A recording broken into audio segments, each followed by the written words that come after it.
ప్రియులారా, నీ దేవుడైన యెహోవా మాట శ్రద్ధగా విని నేడు నేను నీకు ఆజ్ఞాపించుచున్న ఆయన ఆజ్ఞలన్నిటినీ అనుసరించి నడుచుకుని దేవుడు, నేను నిన్ను అన్ని జనముల కంట హెచ్చిస్తాను. చూసారా ప్రియులారా, వాక్యము సెలవిస్తుంది. ఏంటి అని మనం చూస్తే, పిలిచిన దేవుడట ముందుగానే ప్రవచన చేశాడు.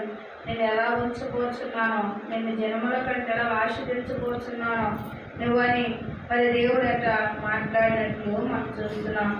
అందుకే ఇక్కడ చూస్తే ప్రియులారా, 10వ అధ్యాయము ద్విపదేశ ఖండము 10వ అధ్యాయం అదే వచ్చిన మనం చూసినట్లయితే వాక్యం సెలవిస్తుంది.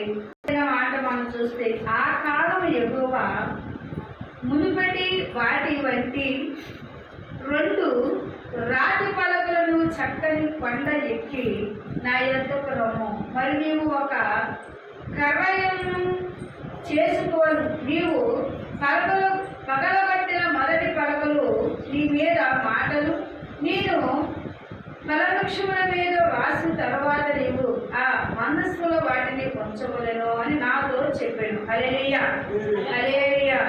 అబ్రహామును పిలిచిన దేవుడు నేను అన్యజనుల కంటే హెచ్చిస్తాను అన్నాడు.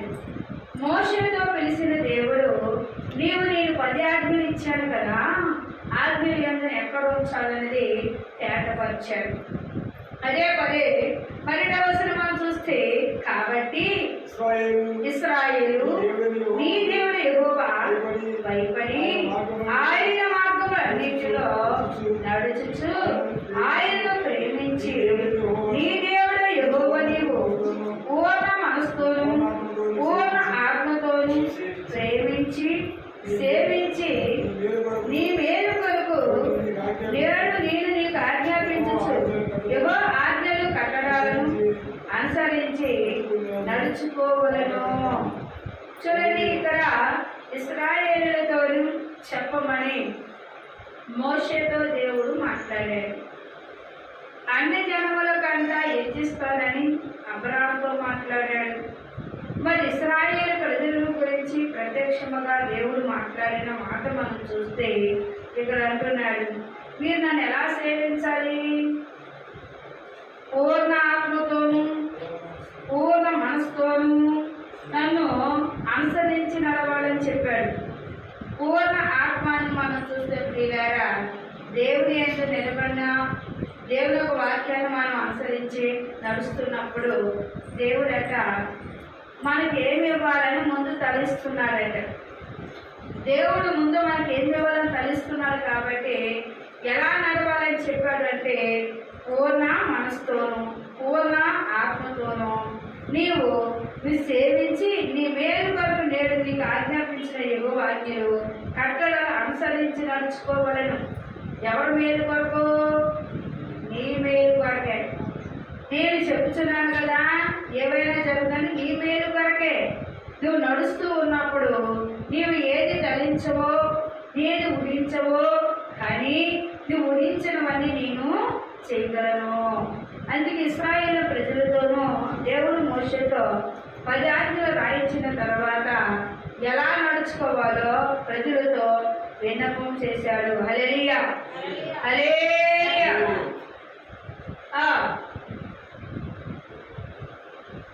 మాట కాగానే యెహోవా నిన్ను మరి ఏమి అడుగుచున్నాడు?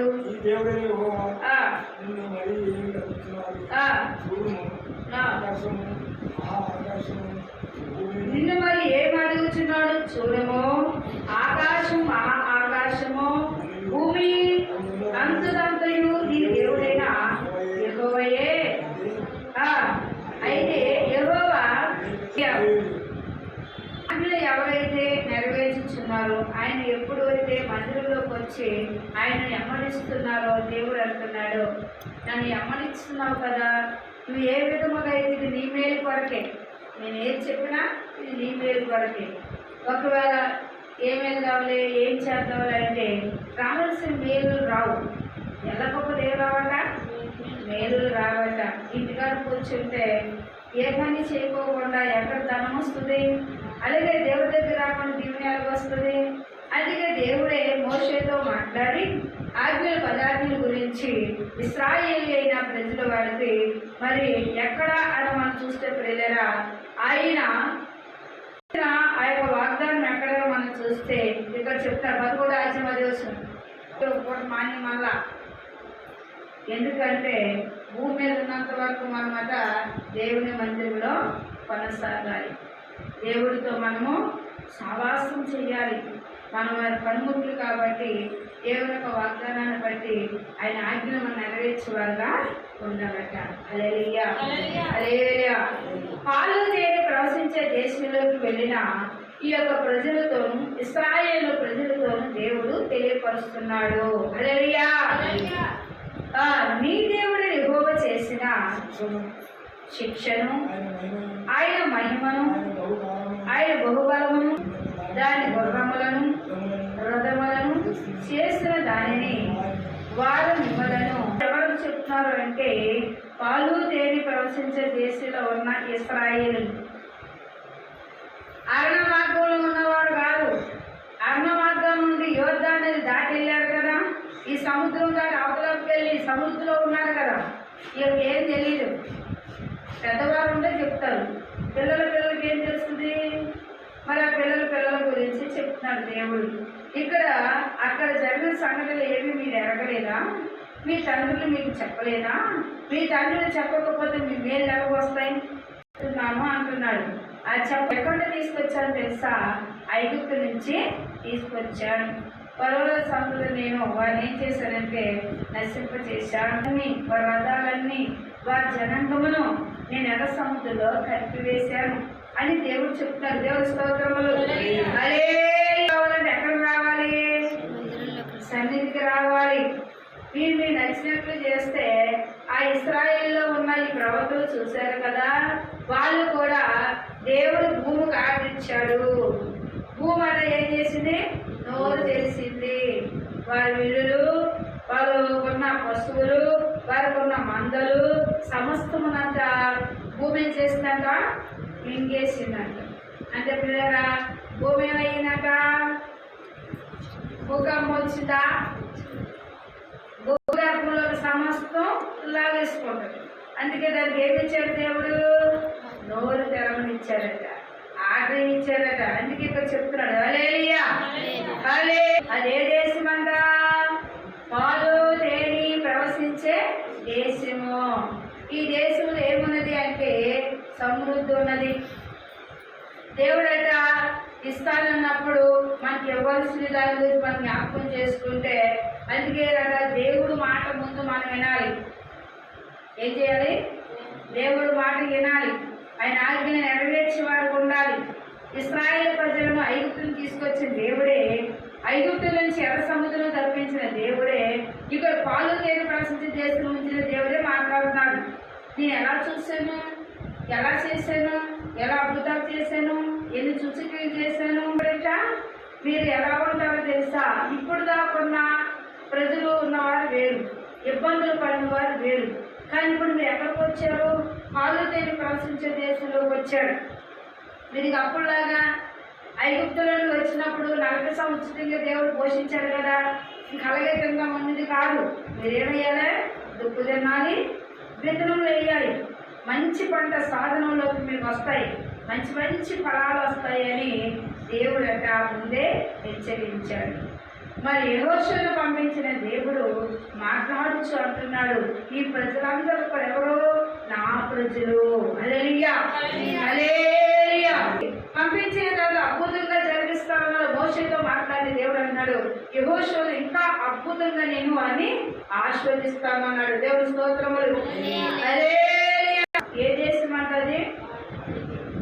కొండల దేశం అంట. కొండలు గొట్టలు అన్ని ఏం చేయబడేలు? సమానంగా చేసుకోవాలి. వీళ్ళు కష్టపడాలి. వీళ్ళు వెళ్ళి ఈ భూములు ఏలవి ఈ స్వాధీనంలో ఉన్నాయి. ఇంకెళ్ళి సొంత భూములు ఇచ్చాడు దేవుడు. ఇప్పుడు దాకా భూములు లేవు. ఎక్కడికి పనిచేశారు? ఐగుప్తులో పనిచేశారు.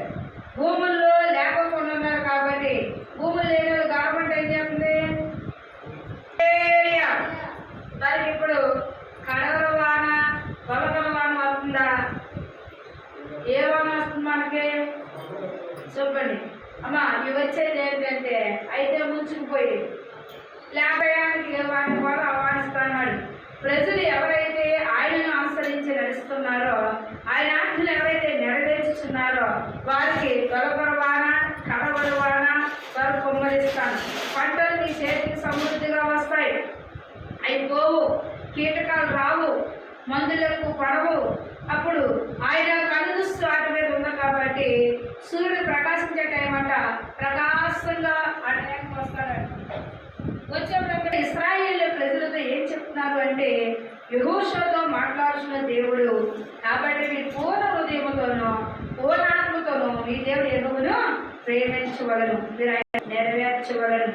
నెరవేర్చుకోకుండా ఎలా పంటలు వస్తాయి? నామమును గణపరచాలంటే ఆయన మందిరంలో మనము ఉండాలి. అలా ఎప్పుడైతే ఉంటారో ఉన్నవారి దేశం ఎలా ఉంటుందంటే కడవర వర్షము కలవర వర్షము కుమ్మరించి వారికి మంచి పంటలు ఇస్తానంట దేవుడు. హల్లెలూయా. కడవర వర్షము తొలకర వర్షం వస్తేనంట ప్రియారా ఎండుతుందనే సమయానికి వర్షం పడుతుంట, చక్కగా గడ్డి పడుతాడు. మరి పశువులకి గడ్డి కావాలంటే ఎలాగా? వర్షం పడాలి. అందుకే ఇక్కడ అంటున్నాడు, నేను ఏ టయానికి ఏది ఇవ్వాలో అన్ని క్రమ పద్ధతిగా మీకు ఇస్తాను. నా యాజ్ఞలు నెరవేర్చితే లేదా నా యాజ్ఞలు విడిచి మీరు అన్ని దేవతలను పూజించారనుకోండి, ఆ మాటలో చెప్తాను. దేవుని స్తోత్రములు. హల్లెలూయా. వర్షం పడితే తప్ప పండు పండితే పైనుంచి కింద జారిపడదు. ఎక్కడ అవన్నీ సవనం చేయాలి, నీకెక్కడ చేస్తాను? పండ్ల మీద పంటలు పండిస్తాను చూడండి. వాటిలో మల్లి తోటలు, చామంతి తోటలో, మరి కాడమల్లిలో వారన్ని పువ్వులు, మరి కావలసిన ద్రాక్ష తోటలు వేస్తారు. వాటికి తక్కువగా నీళ్ళను వీళ్ళు ఆలోచించి వాటి మీద ఏం పండించరు? ధాన్యం పండించరు. అది మెట్ల గల భూమి కాబట్టి పండించవలసింది ఏదైతే దేవుడు ఉంటే అక్కడ చెప్పుకోవడానికి యొక్క దేవుని స్తోత్రములు. హల్లెలూయా. అన్ని దేవతలతో అటు తిరిగి మనమంట దేవుని యొక్క మాట మనం గుర్తించుకోవాలంట. ఈనాడు ఇలా తింటున్నామంటే దేవుడు మనల్ని ఆశీర్వదించాడు. ఈరోజు మనం నడుస్తున్నామంటే దేవుడు ఇచ్చిన ఫలమే. మనం పడుకున్నప్పుడు ప్రభా ఈరోజు ప్రశాంతంగా పడుకుంటున్నానంటే నీవిచ్చిన నిర్మలమైన ఈ వాతావరణం. అనేక మంది అన్నీ సంపాదించి మంచాలనే పడుకొని కలవరపడుతున్నారు. నిద్ర లేక ధ్యానంలో లేక వారు దేవుడి సన్నిధిని చూడక అటు చావక ఇటు బతకక. మరి అలాంటిది కాక దేవుడు మనం చేసిన వేరుని కూర్చున్నప్పుడు, నిల్చున్నప్పుడు, భోజనం చేసినప్పుడు, ప్రయాణం చేసినప్పుడు, పడుకున్నప్పుడు కూడా దేవుడు ఏమన్నాడు? నేను చేసిన వేలు కూర్చుని పిల్లలతో నువ్వు ముచ్చటించాలి. కూడి మాట్లాడుకుంటారు, వారి మధ్య నేను ఉంటానన్నాడు. మీరు వెళ్ళినప్పుడు ఉంటాను, వచ్చినప్పుడు ఉంటానన్నాడు. అందుకే ఆ మాటల స్వీకరణ ఎవరు వింటారంట? దేవుడు వింటాడట. హల్లెలూయా. మన గుమ్మరా అందుకే గుమ్మరాతో యెహోవా నా కాపురని ఒక గుర్తింపుకి అలా రాసుకోవాలి. రాసుకోలేకపోతే స్టిక్కర్ అతికించుకోవాలి. అలా మనం గృహంలో కూడా కాపరి వస్తున్నప్పుడు తెగులు మన ఇంటికి రాకుండా ఉండడానికే అవి రాసుకోమన్నాడట. ఎందుకు తెలుసా? ఐగుప్తులో ఉండగా తెగుళ్ళు పంపించిన దేవుడు తన ప్రజల యొద్ద ఏవి రాయబడి కనబడ్డాయంటే వచ్చిన తెగుళ్ళంట ఎవరెవరింటికి వెళ్దామా అని పరిశోధన చేస్తుంటే ఇలా ద్వారబంధాలకు మీద ఏం కనబడే? యెహోవా నా కాపరని కనిపించేయట. అయితే ఇది దేవుని పిల్లలు కదా, ఇలా జోలికి మనము వెళ్ళకూడదు. అందుకేనట ఊళ్ళోనైనా ఇంటికాడైనా ఏం రాయాలి? యెహోవా నా కాపరి అని రాసుకోవాలట. రాయమని ఆజ్ఞ అంటాడు. మనకు నచ్చినప్పుడు గుళ్ళోకి పడినప్పుడు ఆయన ఆజ్ఞ ప్రకారం మనము నడవాలి. అలా పిలవకూడదు, అలా అనకూడదు. అందుకని మీ దేవుడు యెహోవాను ప్రేమించి ఆయన మార్గములన్నిటిలో నడుచుకొని వెళ్ళను, హత్తుకొని మీరు చేయవలను. నేను మీకు ఆజ్ఞాపించున్నాడు. ఆలోచించరా? సన్నిధిలో ఉంటే అయ్యా సన్నిధిలో ఎవరు పెట్టింది రాలేకపోతుంది అంటే అది కాదు. రాలేకపోవడం అనే మాట పక్కన పెడితే ఎందుకు రాలేకపోతాం? ఏ సాధన మమ్మల్ని శోధిస్తుందో దాన్ని శక్తి నువ్వు, బలాన్ని నువ్వు, పూర్ణ హృదయంతో, పూర్ణ ఆత్మతో, పూర్ణ వేగం కలిగి నేను వెంబడించాలి. ఇప్పుడు మాకు అనుగ్రహించు. మీరు మమ్మల్ని పట్టుకోండి. ఆనాడు మోషను పట్టుకున్నారు కానీ 24 లక్షల జనాన్ని సంపూర్ణంగా నడిపించారు. ప్రభు అలా మమ్మల్ని నడిపించాలని ప్రార్థన చేయాలంటే ప్రియులారా, అయ్యో వద్దాము రాలేదు. ఎవరు షాప్లో మీరు రావడం వల్ల నీ మేలు కొరకే. అమ్మగారు నేను బాగా వస్తున్నావు అమ్మగారంటే, నువ్వు వస్తే ఏమి సంపాదిస్తావు? భూ సంపద సంపాదిస్తావు, ఆత్మఫలాన్ని సంపాదించుకుంటావు. నీవు సంపాదించుకున్న సంపద నీ బిడ్డలకు ఇస్తావు. వారి బిడ్డలకు ఇస్తారని చెప్తున్నాడు దేవుడు. ఇంక ఇది ఎక్కడికి కదలదు. నువ్వు ఏ స్థలంలో అడుగు పెడుతున్నావో అది ఎంత రేటాగా కానీ చెట్టు వచ్చి ₹1 అక్కడికి ఇస్తాడు దేవుడు. హల్లెలూయా, హల్లెలూయా. ఎందుకంటే ప్రియరా, స్వాస్థ్యం ఇస్తానన్నాడు. స్వాస్థ్యం అంటే ఏంటి? అసాధ్యమైన ఏమైనా ఉన్నా ఆయన మాటలో నమ్ముట నీకు సాధ్యం అంటే నమ్మిన సమస్తము సాధ్యం అన్నాడు. అందుకే ఇక్కడ చెప్తున్నాడు, భయము పుట్టించు చూడిని, నేడు నేను మీ ఎదుట దీవెన శాపము అను. హల్లెలూయా. చూసారా పిల్లారా, 26వ వచనం తెలుసా, దేవుళ్ళో ఉండి కాడికి వెళ్ళకూడదు. అందుకే ఇక్కడ చెప్తున్నాడు, నువ్వు ఏ దేవత దగ్గర పోవడం. ఎవరికి సామర్థ్య శక్తిని బట్టి వాళ్ళకి ఇస్తున్నాడు. ఎవరు బరువు ఎవరు మోస్తారు, ఎవరు ఎంత బరువు మోస్తారు వారికి ఆ బరువు ఎత్తుతున్నాడు. నడిపించలేక ఆయన ఇష్టమా, మనుషులు ఇష్టమా? ఆయన ఇష్టము. అందుకే ఇక్కడ చెప్తున్నారు చూడండి, మీదే యెహోవా ఆజ్ఞలు మీరు విని ఎడల దీవెనలు, మీరు మీ దేవుడైన యెహోవా ఆజ్ఞను వినక నేను నీకు ఆజ్ఞాపించుచున్న మార్గం విడిచి మీరెరగని ఇతర దేవతలను అనుసరించి ఎడల శాపము నీకు కలుగును. హల్లెలూయా, హల్లెలూయా. శాపం అంటే ఏం తెలుసా? అంటే ఆయన మాట మీలో నిలిచిపోదు. అప్పుడు ఆ దీవులు మీకు ప్రాప్తిస్తాయి. లేదా శాపం తెచ్చుకోవాలంటే మీరు దేవతల దగ్గరికి వెళ్ళి నాడులు తెచ్చి ప్రసిద్ధులకు వెళ్ళి ప్రసిద్ధులు తెప్పించుకొని విధులన్నిటిని మీరు అనుసరించి కైకొనవలను. హల్లెలూయా. చూసారా, వాక్యం సెలవిస్తుంది ప్రియులారా, దేవుడు ఆజ్ఞలు ఎవరైతే నెరవేర్చువారై ఉన్నారు. మా గుళ్ళో దేవుడు ఉన్నాడు ఇలా అన్నాడా? గుళ్ళో దేవుడు కాదు, దేవుడు ఆజ్ఞలు నెరవేర్చమన్నాడు. ఇశ్రాయేలు ప్రజలను ప్రత్యేకముగా దీవించాడు కాబట్టి, పాలు తేనె ప్రవశించే దేశంలోకి తీసుకెళ్ళాడు కాబట్టి, దేవుడి ఆజ్ఞలు ఎవరైతే నెరవేర్చారో వారిని సమృద్ధిగా దీవిస్తాను. ఎవరైతే నెరవేర్చకుండా చాటుకోవడం దగ్గరికి మరి దేవతల దగ్గర మొరపెట్టినా చెప్పినా ఎంత లేదు కాబట్టి, మళ్ళీ రాజ్యం అదే అంటున్నాడు, మీరు స్వాధీనపరచకు నీ పితరుల దేవుడే యెహోవా నీకు ఇచ్చిన దేశము నీరు అని ఏం చెప్తారంట? గోడ మీద అగ్ని అంటారు. ఎవరు ముట్టగలరా? ముట్టలేరు. అందుకే అంటున్నాడు ఇక్కడ, ఆయనే ప్రత్యేకంగా ఇశ్రాయేలు ప్రజలకు ప్రత్యేకంగా చెప్తున్నాడు. 17వ వచనము, సమస్తం అక్కడే జరగవలెను. అయితే నీ దేవుడు యెహోవా నిన్ను ఆశ్రయించగలది ఎందులోనూ నీ మనస్సు కోరి దాన్ని చెప్పి తినవచ్చును.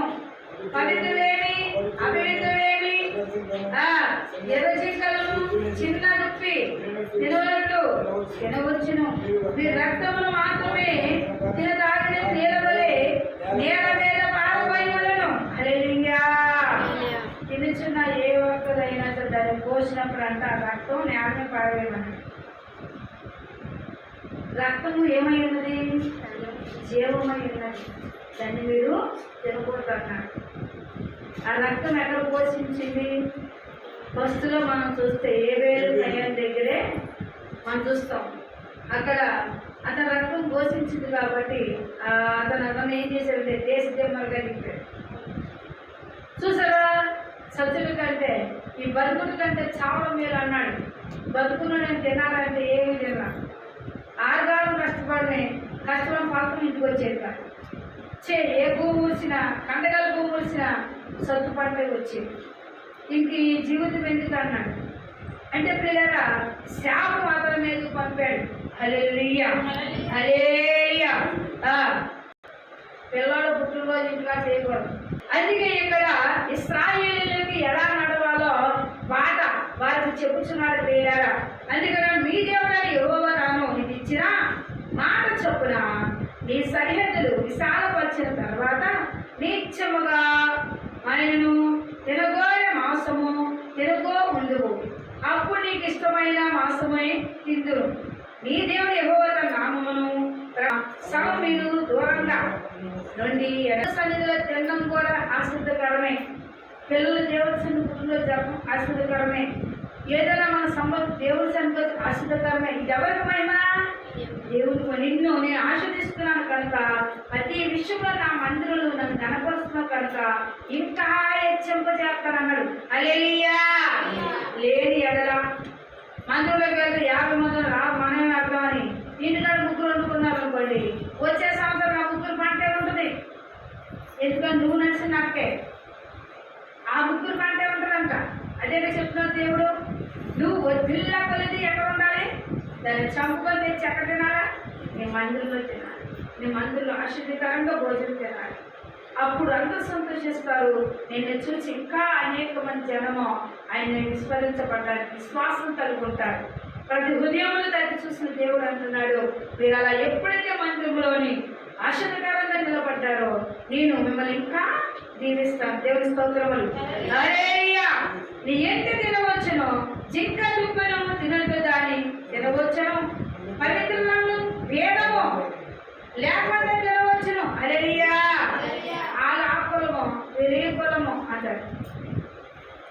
ఆ కులం ఈ కులము ఉంది. ఇక్కడ దేవుడు ఇప్పుడు ఎంతకి రాశాడా, ఎంత రాపించాడా?